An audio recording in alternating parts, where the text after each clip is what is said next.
Remember to subscribe to our YouTube channel at NDN TV Nigeria. Click on the subscribe button and be the first to get notifications.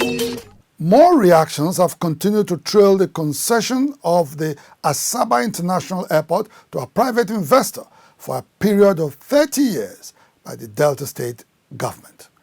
Responding to Governor AKUGHA's claim that the concession of the airport was in the best economic interest of Deltans, some close observers of the governance process in Delta State insist that the 30-year concession period will not serve the interests of the people.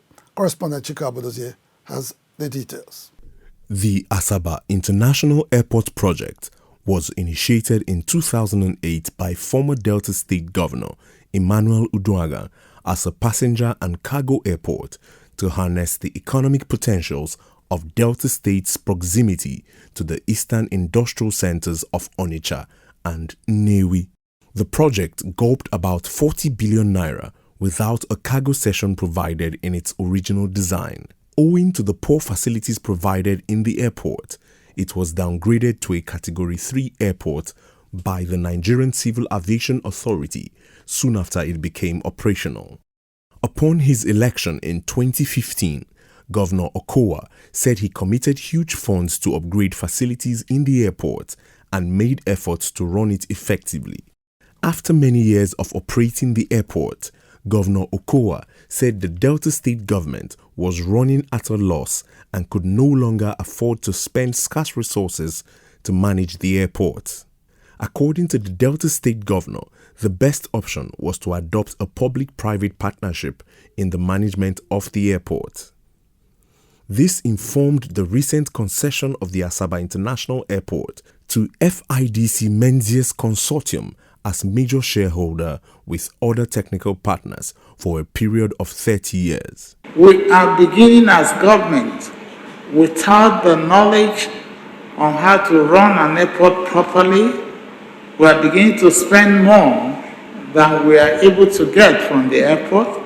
That it was best to hand it over to a consortium who is able to run the airport, one, more efficiently, and even two, more profitably, but more importantly, that are able to bring in the facilities to further enable us achieve the original dream.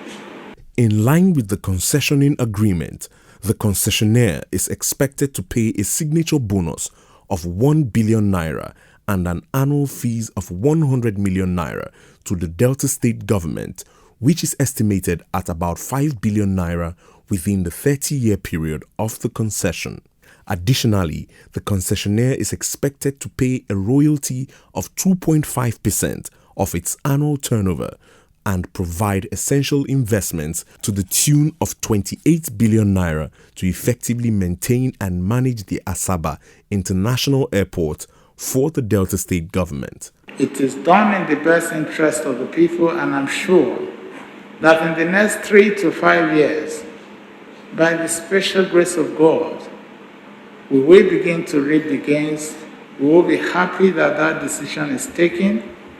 The FIDC Menzies Consortium is ready and committed to developing our skills, to deploying our skills and expertise towards the transformation of the Asaba International Airport. The airside and landside activities in this airport will be resuscitated with attendant benefits to various sectors of the economy of Delta State, including but not limited to job creation, revenue generation to the state government, and attracting foreign direct investment into Delta State. After taking a critical consideration of the circumstances surrounding the concessioning of the Asaba International Airport, some interested parties have faulted the entire process for lack of transparency. The whole process was shrouded in secrecy, was not transparent. And the moment you do not have transparency in place, things are definitely going to go wrong. I can challenge you to check the people that that we are concession to. There may be people around those who are in power, and there may be the people in power, getting it done by other means. First of all, the government may have done what it did so deliberately.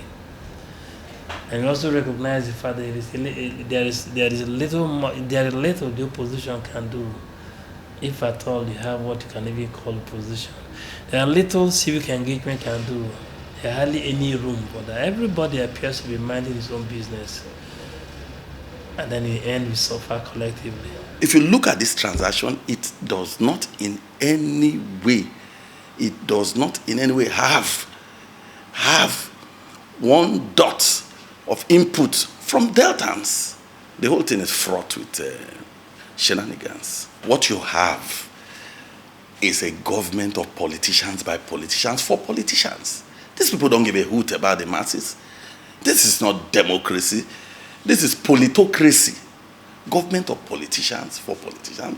Those opposed to the recent concessioning of the airport insist that Governor Okowa's claim that the transaction was made for the good of Delta State should be taken with a pinch of salt, as the only sure thing in the concession agreement is the 5 billion naira the state would earn over a 30-year period. They argued that the other projected receipts of 2.5% annual royalty payments from earnings by the concessionaire and the 28 billion naira investments were at best just projections. In their reaction to the governor's assurance that the deal did not amount to outright sale of the airport, they maintain that the 30 years provided in the agreement was too long a time for the concessionaire to manage the facility in the best interest of Delta State. It's just like transferring a monopoly to another monopoly. Because the transaction was not competitive, it was not properly done, it did not follow due process. So the people who are going to manage this airport are going to do it with an arbitrary mindset. 30 years is too long for this kind of transaction. No, it's too long. It's like you've sold the airport. That is the story of Delta State since 1999. Everything about the state has been shoddy. The state is supposedly a rich state, but the capital is just a glorified village. Then Warri is a dying city. This transaction doesn't look transparent at all.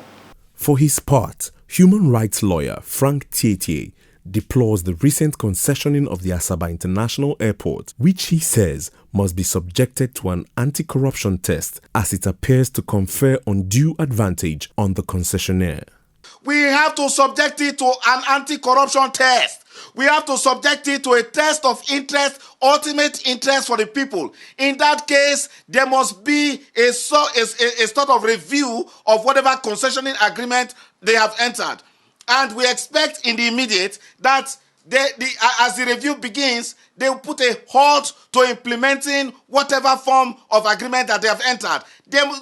This whole thing appears to be more in the interest of the private concessionaire against the interest of the people of Delta State. And as such, it must be halted immediately. The apprehension greeting the recent concessioning of the Asaba International Airport is informed by the sale in 2017 of the Delta Transport Company to a private investor, God is Good Motors, which is yet to make substantial returns to the Delta State government to the knowledge of Deltans. Critics of the AKUGHA administration wonder why it is bent on selling of public assets to private investors, whereas neighboring states like Rivers and Akwa Ibom are currently managing known public enterprises in a profitable and efficient manner.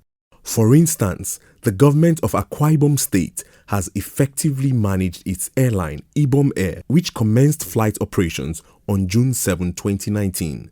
The question is, why is the Delta State experience with managing public assets different?